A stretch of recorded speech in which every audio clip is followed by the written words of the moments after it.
الحمد لله وكفى والصلاة والسلام على من لا نبي بعده صاحب التاج والمعراج سيد الإنس والجنات محبوب رب الأرض والسماوات الذي اسمه مكتوب في الإنجيل والتوراة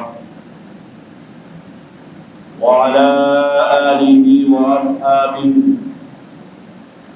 الذين آمنوا وهاجروا وجاهدوا في سبيل الله والذين آووا ونصروا أولئك هم المؤمنون حقا لهم مغفرة ورزق كريم.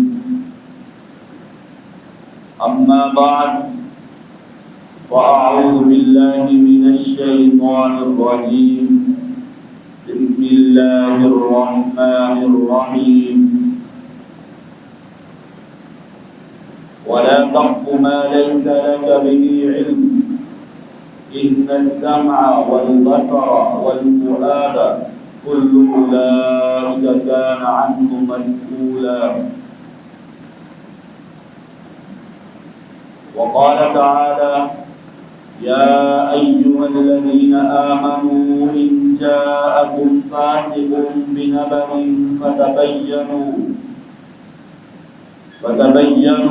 أن تصيبوا قوما بجهالة فتصبحوا على ما فعلتم نادمين. وقال النبي صلى الله عليه وسلم لا تقوم الساعة حتى تكون السنة كالشهر والشهر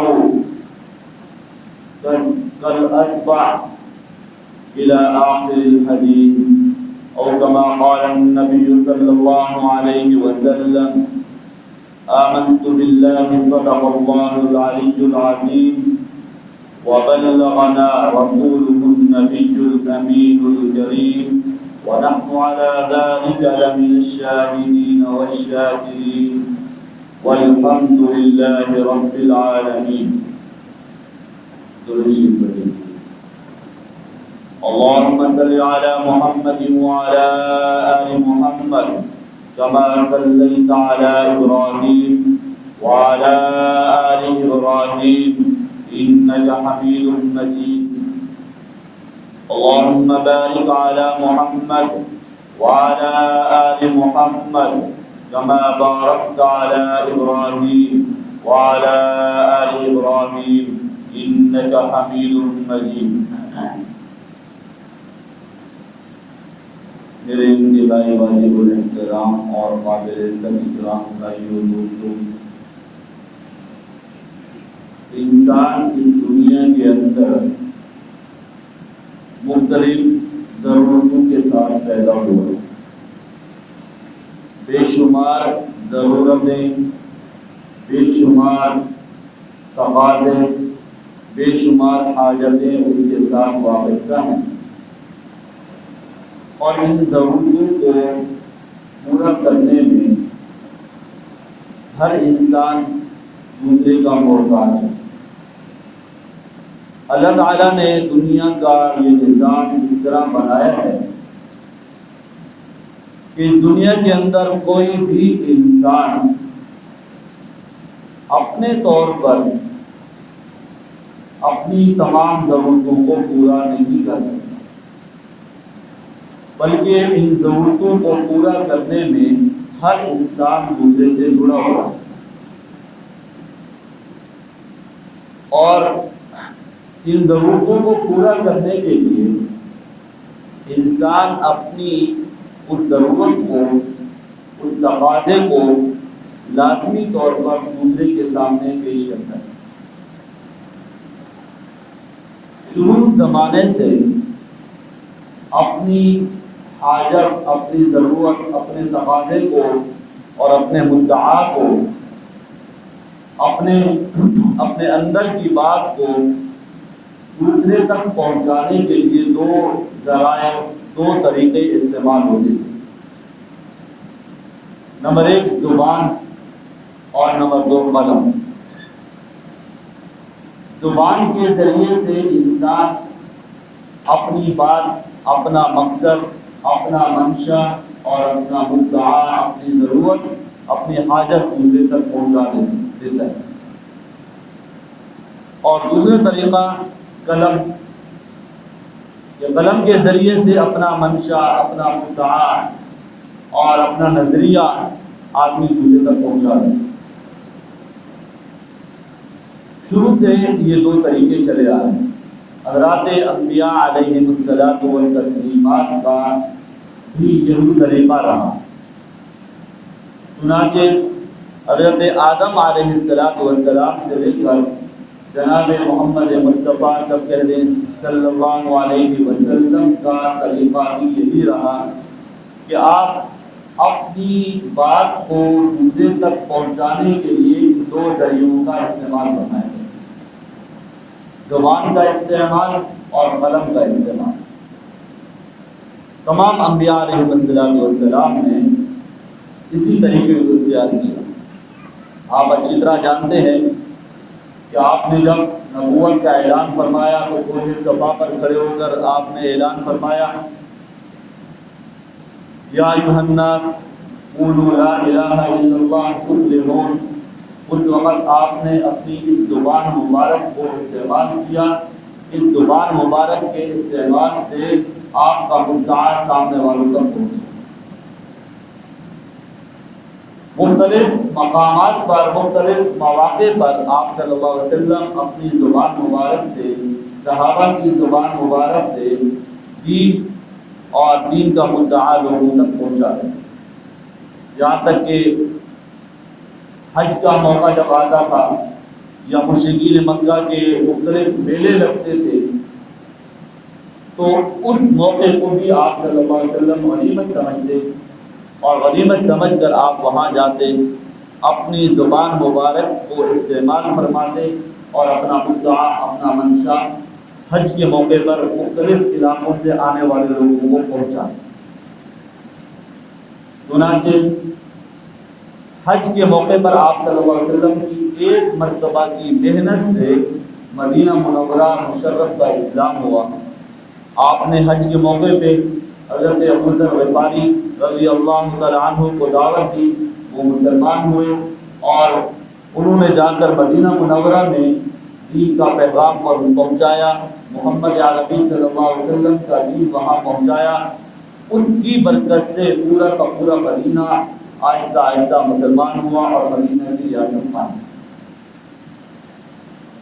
پھر سن 6 ہجری میں آپ صلی اللہ علیہ وسلم نے قلم کا استعمال شروع کرا۔ 6 ہجری میں آپ صلی اللہ علیہ وسلم نے ہجرت کے 6 سال خطوط کا استعمال فرمایا۔ خطوط کے ذریعے سے مختلف بادشاہوں کو، مختلف ذمہ داروں کو، مختلف عہدیداروں کو دین کا پیغام پہنچانا شروع کیا، کیونکہ ضرورت تھی اس بات کی کہ اب اس دین کو مکہ اور مدینہ سے باہر تک پہنچایا جائے۔ اور باہر تک پہنچانے کا اس وقت یہی ایک ذریعہ تھا کہ قلم کا استعمال خطوط کے ذریعے سے اپنا مدعا، اپنا نظریہ اور اپنا کلمہ پہنچائے۔ یہ دو طریقے ہمیشہ سے رائج رہے اور اب بھی ان دو طریقوں کی ضرورت سے انکار نہیں کیا جا سکتا۔ یہ دو طریقے زبان کا استعمال اور قلم کا استعمال، آپ اس کے ذریعے سے اپنا صحیح مدعا ہو، صحیح منشا ہو، صحیح مقصد ہو، صحیح نظریہ ہو یا غلط نظریہ ہو، آپ پہنچا سکیں۔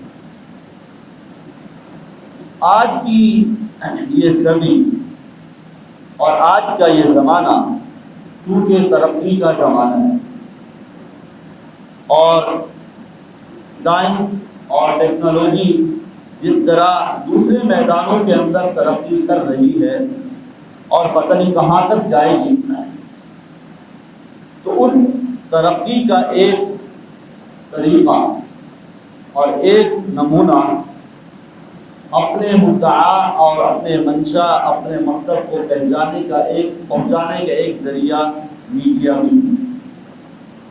تو آج کی اس گفتگو میں انشاءاللہ میڈیا اور ذرائع ابلاغ کے صحیح اور غلط استعمال پر بات ہوگی کہ یہ جو میڈیا ہے، جس کو اردو میں ہم ذرائع ابلاغ کہتے ہیں، یہ میرے آپ کے ساتھ اور میرے آپ کے اس معاشرے کے ساتھ ایک ایسی بیماری کے طور پر لگ چکا ہے کہ جیسے ایک عام آدمی کو شوگر لگ جائے، بلڈ پریشر کی بیماری ہو جائے، تو اس کا مطلب یہ نہیں ہوتا کہ وہ شوگر کو نکال کے پھینک دیتا ہے یا بلڈ پریشر کی بیماری کو نکال کے پھینک دیتا ہے، بلکہ ہوتا یہ ہے کہ اسی شوگر اور اسی بلڈ پریشر کی بیماری کے ساتھ اپنے جسم کو مینٹین رکھتا ہے، خوراک بھی وہ کھاتا ہے، عام ضرورت کی چیزیں بھی کھاتا ہے، بس وہ تھوڑی احتیاط کرتا ہے تاکہ میرا جسم صحیح سالم رہے۔ آج کا یہ زمانہ، آج کی یہ صدی اور آج کا یہ معاشرہ چونکہ میڈیا کا زمانہ ہے اور میڈیا کا دور ہے، اور میڈیا ہمارے ساتھ اس شوگر کی بیماری کی طرح لگ چکا ہے۔ اس میڈیا کو ہم اپنے معاشرے سے نکال نہیں سکتے اور اس سے ہم جان نہیں چھڑا سکتے۔ اس سے پہلے یہ سمجھیے کہ میڈیا کے اندر 3 چیزیں آتی ہیں۔ ایک پرنٹ میڈیا کہلاتا ہے، اور ایک الیکٹرانک میڈیا کہلاتا ہے، اور ایک سوشل میڈیا کہلاتا ہے۔ یہ جو اخبارات اور رسائل کا سلسلہ ہے، یا آپ کو پمفلٹ ملتے ہیں، اشتہارات لکھے ہوئے ملتے ہیں، اخبارات کی صورت میں آپ تک کوئی پیغام، کوئی خبر پہنچتی ہے، اس کو ہم پرنٹ میڈیا کہتے ہیں۔ یہ چھپ کر ہمارے سامنے آتا ہے۔ دوسرا میڈیا، دوسری قسم کا میڈیا الیکٹرانک میڈیا ہے۔ وہ میڈیا جس کو ہم ٹی وی کہہ سکتے ہیں، یا مختلف ٹی وی چینلز ہیں، اس کی ضرورت سے انکار نہیں کیا جا سکتا۔ اس میڈیا کو بھی ہر شخص، ہر عالم، جاہل، پڑھا لکھا، ان پڑھ، چھوٹا بڑا، بوڑھا جوان، مرد عورت، سب استعمال کرتے ہیں۔ یہ الیکٹرانک میڈیا۔ اور تیسرا میڈیا جو ان دونوں سے زور آور ہے اور ان دونوں سے زیادہ پاورفل ہے اور اس کو آزادی ہے، وہ ہے سوشل میڈیا۔ ان تینوں کو اردو میں ہم ذرائع ابلاغ کہہ سکتے ہیں۔ یہ جو سوشل میڈیا ہے، یہ میڈیا ہر کس اور ناکس کے ہاتھ میں ہے، ہر امیر غریب کے ہاتھ میں ہے، ہر جاہل عالم کے ہاتھ میں ہے، ہر چھوٹے بڑے، بچے بوڑھے، جوان مرد عورت کے ہاتھ میں۔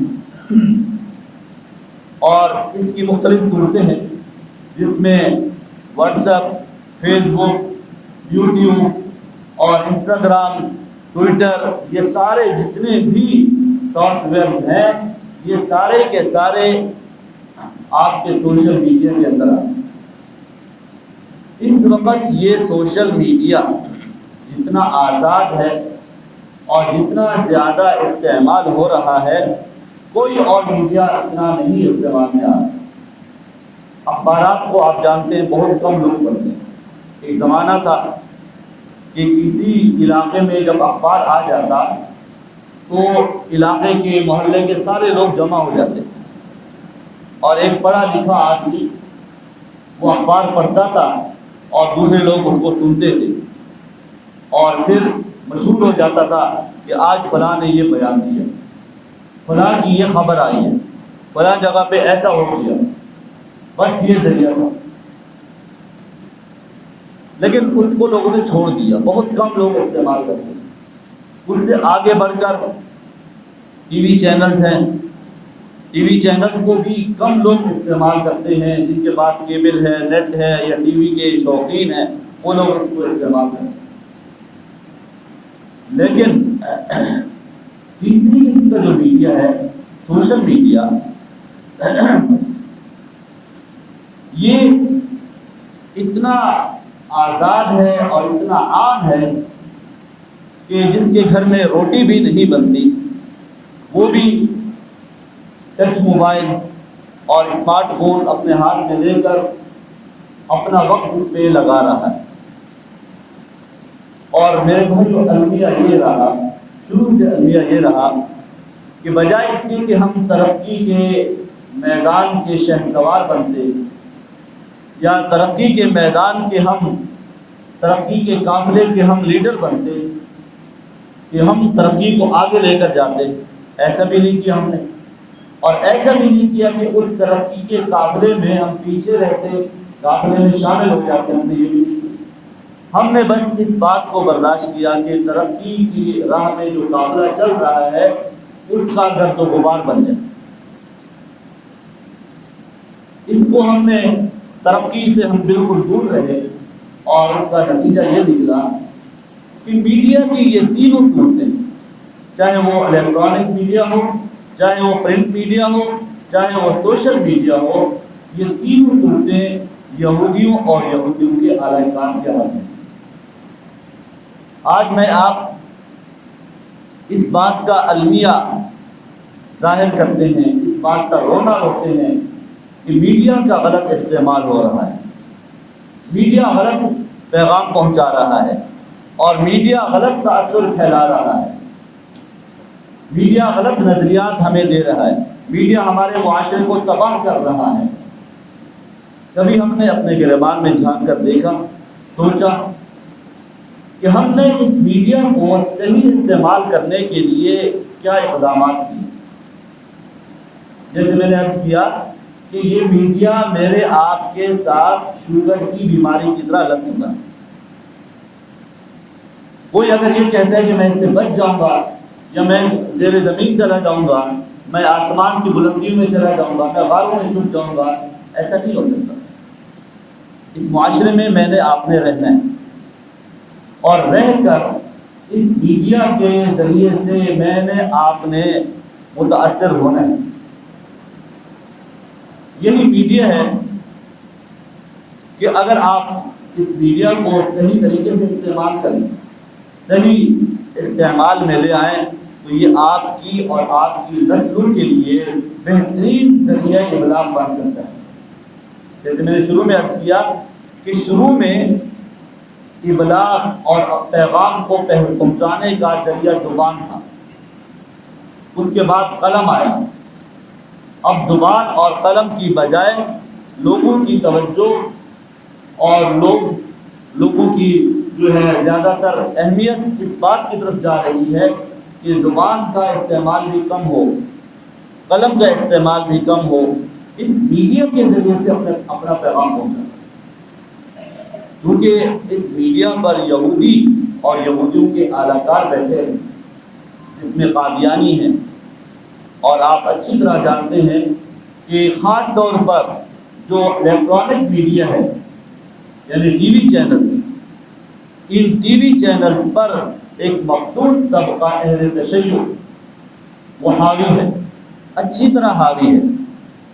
تقریباً آپ اگر ٹی وی چینلز کی فہرست اٹھائیں تو ٹی وی چینلز کے اندر 80 سے 85% ٹی وی چینل اہل تشیع کی شیوع کے، اور یہ طبقہ وہ ہے جو یہودیوں کا اعلی کار ہے، قادیانیوں کا اعلی کار ہے۔ اب جب ٹی وی چینلز اور میڈیا ان کے ہاتھ میں ہے اور اس کو وہ اپنی مرضی سے استعمال کرتے ہیں، میری آپ کی مجبوری ہے کہ ہم اس کو دیکھتے ہیں۔ ہم اس میڈیا کے اتنے دلدادہ ہو چکے کہ ڈرائنگ روم کے اندر اگر ایک مہمان خانے کے اندر اگر 10 افراد بیٹھے ہیں صوفوں پر، تو پہلے تو یہ ہوتا تھا کہ چند آدمی مل کے بیٹھتے تھے، حال احوال کیا کرتے تھے، اپنا دکھ درد ایک دوسرے کو سنایا کرتے تھے، خوشی غمی کی خبریں سنایا کرتے تھے۔ اب کیا ہوتا ہے اب یہ بات مخفی نہیں ہے اور اس سے کوئی انکار نہیں کر سکتا کہ ایک ڈرائنگ روم کے اندر، ایک مہمان خانے کے اندر اگر 10 افراد بیٹھے ہیں اور 10 کے 10 صوفوں پر ٹیک لگا کر بیٹھے ہوئے ہیں تو 10 کے 10 موبائل کا استعمال کر رہے ہیں۔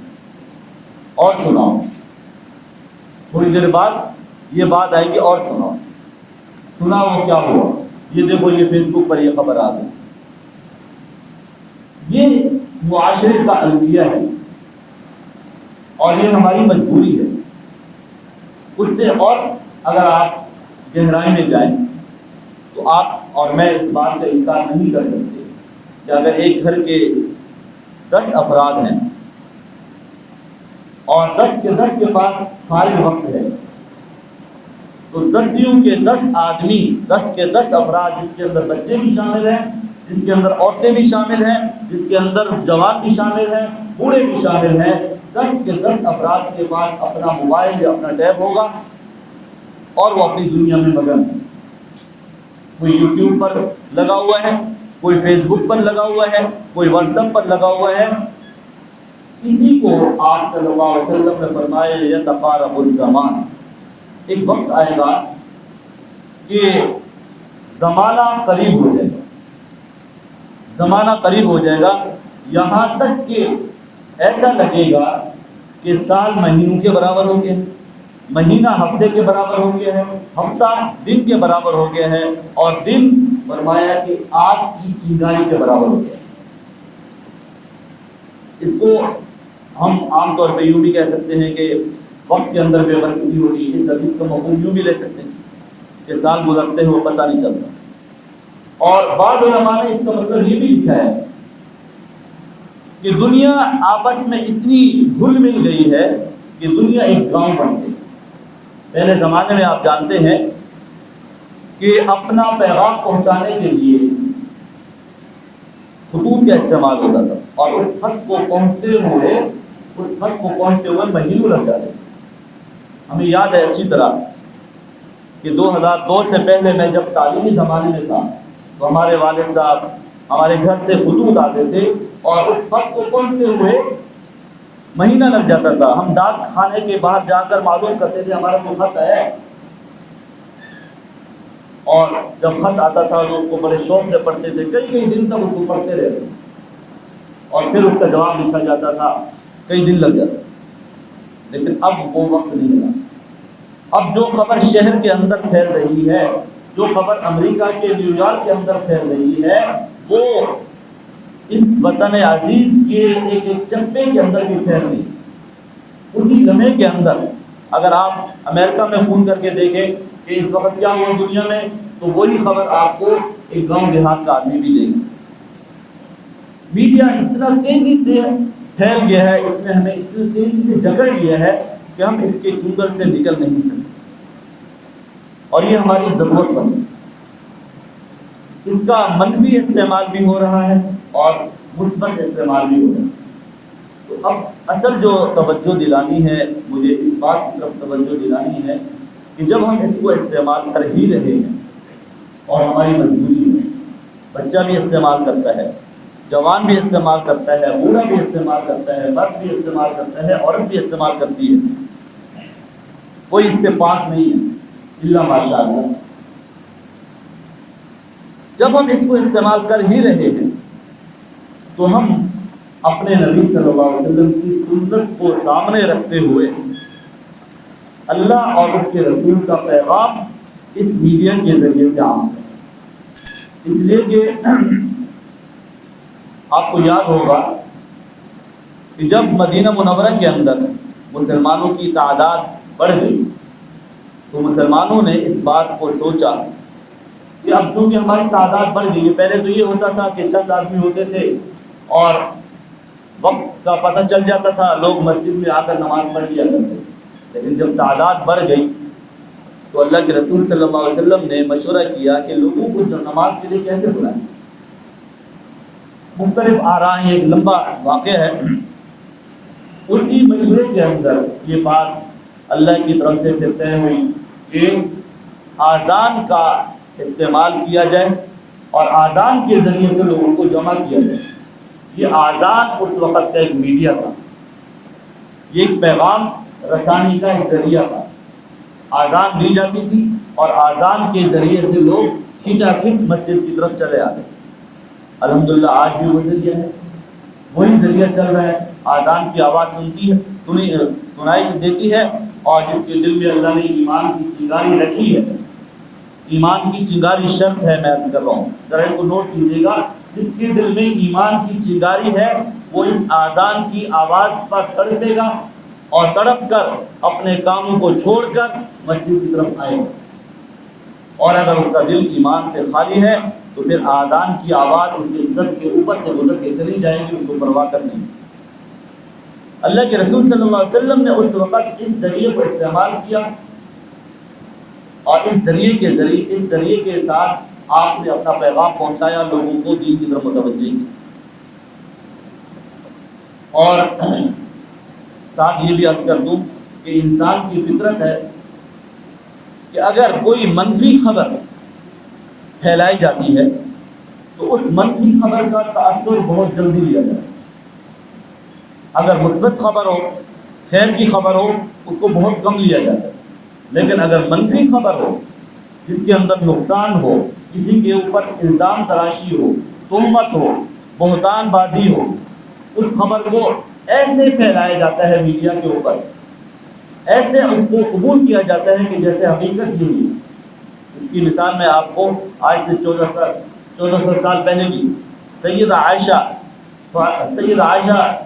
طیبہ رضی اللہ تعالی عنہ پر تہمت لگی، منافقوں نے تہمت لگائی، اور اس تہمت کی جب خبر ایک زبان سے نکلی، وہ تہمت ایک زبان سے نکلی، وہ اتنی پھیلی کہ اللہ کے رسول صلی اللہ علیہ وسلم تک اس سے متاثر ہو، یہاں تک کہ آپ صلی اللہ علیہ وسلم نے سیدہ عائشہ سلام اللہ علیہا سے فرمایا، عائشہ اگر آپ سے غلطی ہو گئی ہے تو اللہ بھی معاف کرنے والا ہے، آپ اللہ سے توبہ کریں۔ یہ منفی خبر کا اتنا تاثر ہوتا ہے، اتنی پھیلتی ہے، اتنا انسان اس کو قبول کرتا ہے کہ ہاتھوں ہاتھ اس کو لی جاتی ہے۔ آج اس میڈیا کے ذریعے سے، خاص طور پر سوشل میڈیا جس کو میں کہہ رہا ہوں، واٹس ایپ، فیس بک، انسٹاگرام، یوٹیوب، ٹویٹر کے ذریعے سے جو منفی خبریں پھیلائی جا رہی ہیں، اور ہم نے کیونکہ کتابوں سے ہاتھ اٹھا لیا، ہم نے قلم سے ہاتھ اٹھا لیا، علماء سے دور ہو گئے، ان مساجد سے دور ہو گئے، اور مجبوری ہے کہ ہم اس کو استعمال کر رہے ہیں۔ تو میرا آپ کا اس پہ کیا کردار ہو سکتا ہے کہ یہ میڈیا ٹھیک ہو جائے؟ اگرچہ اس کے بنانے والے یہودی ہیں اور یہودیوں کے اعلیٰ ہیں، اور ہماری آپ کی مجبوری ہے کہ ہم اس کو استعمال کر رہے ہیں، تو ہم کیا کر سکتے ہیں؟ ہم کون سا ایسا کام کر سکتے ہیں کہ اس میڈیا کو ہمارا نوجوان، ہمارا بچہ، ہمارا بوڑھا، ہمارا مرد، ہماری عورت اس میڈیا کو صحیح استعمال کرنے لگ جائے، اور اس میڈیا کے ذریعے سے صحیح پیغام دوسروں تک پہنچ جائے؟ ہم کیا کر سکتے ہیں؟ سب سے پہلا کام میرے بھائیو یہ کہ جن کو اللہ نے صلاحیتیں دی ہیں، جو اس میڈیا کو صحیح استعمال کرنا جانتے ہیں، یا جانتے نہیں تو سیکھ سکتے ہیں، اس کو سیکھ کر اس کو استعمال کے جو صحیح طریقے ہیں ان طریقوں میں استعمال کیا۔ مثال کے طور پر اپنا آپ چینل بنائیں، ہر شخص نے، ہر کس و ناکس نے بنایا وہ چینل۔ میں اس بات کی طرف آپ کو نہیں لے کر جانا چاہتا کہ آپ تصویروں کے ذریعے سے آئیں، آپ اپنی تصویریں کھنچوائیں، تصویر حرام ہے۔ جو آ رہے ہیں تصویروں کے ذریعے سے، ان کا اپنا عمل ہے، کسی کا عمل میرے آپ کے لیے حجت نہیں ہوتا، لیکن اس میڈیا کو آپ صحیح استعمال کر سکتے ہیں بغیر تصویر کے بھی۔ بڑے بڑے علماء ہیں، بڑے بڑے دیندار لوگ ہیں کہ جو اس میڈیا کے ذریعے سے اپنا پیغام پہنچا رہے ہیں۔ آپ کو اللہ نے لکھنے کا ملکہ دیا ہے، آپ تحریریں لکھ سکتے ہیں۔ تو اب کتابوں کا زمانہ نہیں رہا، لوگ کتابیں بہت کم پڑھتے ہیں، کسی کے پاس اتنا وقت نہیں ہے کہ لائبریریوں میں جائے اور جا کر کتابیں پڑھے، کتابوں کی چھانے۔ تو اس میڈیا کے اوپر، یوٹیوب کے اوپر، واٹس ایپ کے اوپر، فیس بک کے اوپر آپ اپنا پیغام لکھ کر اپنا پیغام جاری کریں۔ اور یہ زمانہ ہے میرے بھائیوں مختصر سے مختصر وقت میں زیادہ سے زیادہ حاصل کریں، مختصر طریقے سے پر اثر طریقے سے آپ اپنا پیغام دوسرے تک پہنچا سکیں۔ خاص طور پر میری نوجوانوں سے گزارش ہے کہ خدا را اپنا وقت برباد نہ کریں، اپنی جوانی اس پر برباد نہ کریں۔ آپ اچھی طرح جانتے ہوں گے، اور یہ بات کہتے ہوئے مجھے شرم آ رہی ہے کہ آپ عالمی ریکارڈ اٹھا کر دیکھ لیں تو فوش ویب سائٹ کو سرچ کرنے میں کئی دفعہ اس بات پر تحقیق ہوئی کہ فوش ویب سائٹس کو سرچ کرنے میں پاکستان پہلے نمبر پر۔ پورے سال کا ایک ریکارڈ بنایا جاتا ہے کہ پچھلے سال جنوری سے لے کر اس سال دسمبر تک مثال کے طور پر سب سے زیادہ بیہودہ تصویریں، بیہودہ ویڈیوز، ننگی تصویریں، ننگی ویڈیوز اور فوش ویب سائٹس کہاں سرچ کی گئی۔ یہ جو گوگل ہے، یہ گوگل ایسے نہیں کہ اس نے بنا دیا اور بنانے کے بعد اس نے ہمیں آزاد چھوڑ دیا۔ میں آپ جو استعمال کر رہے ہیں گوگل کے ذریعے سے، گوگل کے ذریعے سے جو میں آپ استعمال کر رہے ہیں وہ گوگل کے ریکارڈ میں آ رہا ہے۔ جیسے اللہ کے ریکارڈ میں ہے وَإِنَّ عَلَيْكُمْ لَحَافِظِينَ، کرامًا، ایک اللہ کے ریکارڈ میں ہے اور ایک گوگل کے ریکارڈ میں بھی۔ گوگل سالانہ رپورٹ پیش کرتا ہے اور وہ یہ کہتا ہے کہ دنیا کے اندر سب سے زیادہ فحاشی اور بے حیائی کی تلاش کرنے والے پاکستانی پہلے نمبر پر، اور الحمدللہ ہم مسلمان ہیں، پہلے 5 وقت کے نمازی بھی ہیں، پہلی صف کے نمازی بھی ہیں۔ میرا آپ کا نوجوان، میرا آپ کا بچہ، بوڑھا، مرد، عورت، سب ان چیزوں کو استعمال کر رہے ہیں اور گوگل کے ریکارڈ میں ہے، اللہ کے ریکارڈ میں۔ تو خدا را ایسی چیز کو استعمال کرتے ہوئے یہ سوچا کریں وَإِنَّ عَلَيْكُمْ لَحَافِظِينَ كِرَامًا كَاتِبِينَ يَعْلَمُونَ مَا تَفْعَلُونَ، کہ جو میں چلا رہا ہوں، ٹک ٹک ہاتھ چل رہا ہے میرا، گوگل پہ چل رہا ہے، فیس بک پہ چل رہا ہے، یوٹیوب پہ جو کچھ بھی دیکھ رہا ہوں، ایک تو اللہ کا کیمرہ اوپر لگا ہوا، اللہ کے لیے 2 نگران، 2 باڈی گارڈ میرے اوپر بیٹھے ہوئے۔ میں کیا استعمال کر رہا ہوں؟ صرف یہ نہیں کہ یہ میری ذات کا معاملہ ہے، میرے بھائیوں، میرے جوانوں، یہ میری ذات کا معاملہ نہیں ہے، آپ کی ذات کا معاملہ نہیں ہے، ملک کی مفاد کا معاملہ ہے، اسلام کا معاملہ ہے، نسلوں کا معاملہ ہے۔ اگر میں نے آپ نے اس رویے کو نہ چھوڑا تو خدا کی قسم آنے والی نسلیں جو بے حیائی کا ارتکاب کرے گی، جو فحاشی کا ارتکاب کرے گی، ہم اس کا تصور نہیں کر سکتے۔ مجھے آپ کو اس رویے کو چھوڑنا ہوگا، مجھے آپ کو اس رویے کو چھوڑنا ہوگا۔ بہت ساری چیزوں میں آپ مجبور بھی ہیں کہ آپ مثال کے طور پر یوٹیوب پر سرچ کرتے ہیں حرم مکی، حرم مدنی لکھتے ہیں، اس کے ساتھ وہ ایسے ایڈز دے دیتے ہیں، ایسے اشتہارات دے دیتے ہیں کہ آنکھیں آدمی کی بند ہو، حیادار آدمی ڈوب کے مر جائے۔ اللہ کے گھر کے ساتھ ایسی تصویریں اور ایسے اشتہارات کہ انسان ڈوب کے مر جائے۔ تو عرض یہ ہے کہ جتنا ہو سکے اس میڈیا کو کم سے کم استعمال کریں، اس کو کم سے کم استعمال کریں، اور اگر استعمال کرنا بھی ہے تو ان ذرائع کو استعمال کریں، ان ویب سائٹس کو استعمال کریں کہ جس میں میرا آپ کا، میرے آپ کے ملک کا، میرے آپ کی قوم کا، میرے آپ کی نسلوں کے ایمان کا اس میں بقا ہو، اس کی حفاظت ہو۔ اور اگر ہم نے اس رویے کو ترک نہ کیا تو پھر ہم روئیں گے اور رو نہیں سکیں۔ دوسرا یہ کہ اس میڈیا کے اوپر ہم اپنا پیغام بڑی آسانی کے ذریعے سے پہنچا سکتے ہیں۔ میں نے جیسے عرض کیا کہ یہ جو سوشل میڈیا ہے، یعنی یوٹیوب ہے، واٹس ایپ ہے، فیس بک ہے، آزاد ہے، آپ کو کوئی پابندی نہیں۔ آپ اس کے اوپر اپنی خدا نہ خواستہ، اللہ نہ کرے کہ بےہودہ تصویر لگا دیں، آپ اس کے اوپر اللہ اور اس کے رسول کا پیغام پہنچا دیں، کوئی پابندی نہیں۔ ہاں، یہودیوں کو کبھی کبھی تکلیف ہوتی ہے اور وہ ایسے چینلز کو بلاک کر دیتے ہیں، لیکن یہ بلاک کرنا میرے آپ کے لیے کارآمد ہوگا، مفید ہوگا، آخرت کی نجات کا باعث ہوگا۔ تو اپنا پیغام صحیح طریقے سے دوسروں تک پہنچائے۔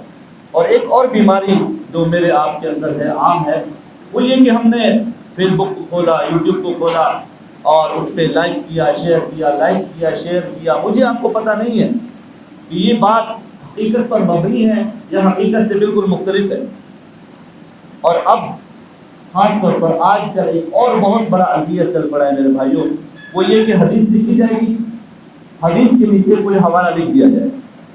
دیکھنے والا کہے گا کہ حدیث کا حوالہ بھی موجود ہے. اس دیکھنے والے کو اس بات کی ضرورت نہیں ہے، اس بات سے کوئی سروکار نہیں ہے کہ حدیث کا جو حوالہ لکھا گیا ہے آیا یہ حوالہ بھی ٹھیک ہے یا نہیں. لکھنے والے نے لکھ دیا، میں لکھ دوں یہ حدیث بخاری کے اندر لکھی ہوئی ہے، یہ حدیث مسلم کے اندر ہے، حدیث نمبر فلاں ہے، صفحہ نمبر فلاں ہے. تو کیا میں آپ اس بات کی تحقیق کرتے ہیں کہ واقعی جو اصل بخاری شریف ہے، جو کتابی شکل میں ہے، جس کے اپنے انوارات ہیں، اس کے اندر یہ حدیث ہے یا نہیں؟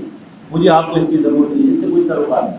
میں نے آپ نے شیئر کیا اور وہ منٹوں کے اندر وہ حدیث لاکھوں لوگوں تک، کروڑوں لوگوں تک پہنچی. اور آپ صلی اللہ علیہ وسلم نے فرمایا کہ جس نے میرے اوپر جان بوجھ کر جھوٹ بولا، میری طرف کسی ایسی بات کی نسبت کی جو میں نے نہیں کہی، فرمایا کہ وہ اپنا ٹھکانہ جہنم بنا ہے. اور لوگوں کو دین کے پھیلانے کا حیضہ ہوتا ہے، جذبہ ہوتا ہے، اچھی بات ہے، لیکن اس دین کی نشر و اشاعت کے اندر بھی تحقیق سے کام، تحقیق سے کام. اگر بغیر تحقیق کے میں نے آپ نے قرآن کی ایک آیت یا حدیث کا ایک ٹکڑا، یا خاص طور پر میں عرض کر رہا ہوں کہ حضرت علی رضی اللہ تعالیٰ عنہ کی طرف نسبت کر کے بہت سارے اقوال بنائے جاتے ہیں. مولا علی کا یہ قول ہے، حضرت علی رضی اللہ تعالیٰ عنہ نے فرمایا، اقوال زری جس کو کہتے ہیں، سنہری باتیں کہتے ہیں. اب حضرت علی رضی اللہ تعالیٰ عنہ کی طرف نسبت کر کے کہہ دیا. میں نے جیسے شروع میں عرض کیا کہ چونکہ میڈیا اہل تشیع کے ہاتھ میں ہے، انہوں نے حضرت علی رضی اللہ تعالیٰ عنہ کی طرف نسبت کر کے بات کر دی. مجھے آپ کو اچھی لگی، میں نے آپ نے اس کو بالکل پسند، اس کو لائک اور شیئر کر دیا.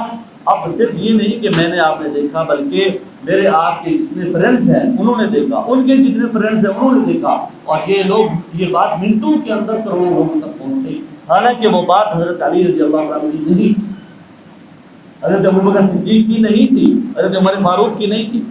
جس نے کسی کی طرف بھی ایسی بات کی نسبت کی کہ اس نے وہ بات نہیں کہی، چاہے اللہ کے نبی صلی اللہ علیہ وسلم ہو یا عام آدمی، ایسی بات کی نسبت کی کہ اس نے نہیں کہی، فرمایا کہ اس نے اپنا ٹھکانہ جہنم کے اندر بنا دیا. اب چلے تھے ہم دین کی بات کرنے، دین پھیلانے، لیکن کہاں پہنچتے؟ جہنم کے گڑھے کے اندر. اس لیے بہت احتیاط کی ضرورت ہے. احتیاط کے ساتھ اس میڈیا کو استعمال کریں اور اس کو مثبت طریقے سے استعمال کریں. انشاءاللہ ہمیں اس پر وہی اجر ملے گا جو اللہ کے نبی صلی اللہ علیہ وسلم کو دین کی نشر و اشاعت اور دین کی تبلیغ کرنے پر ملا. اگر ہم نے اس کا صحیح استعمال کیا، اور اگر خدا نخواستہ غلط استعمال ہو گیا تو میرے آپ کے لیے نہیں بلکہ پوری نسلوں کے لیے، ہماری نسلوں کے لیے وبال جان بنے. اللہ حفاظت.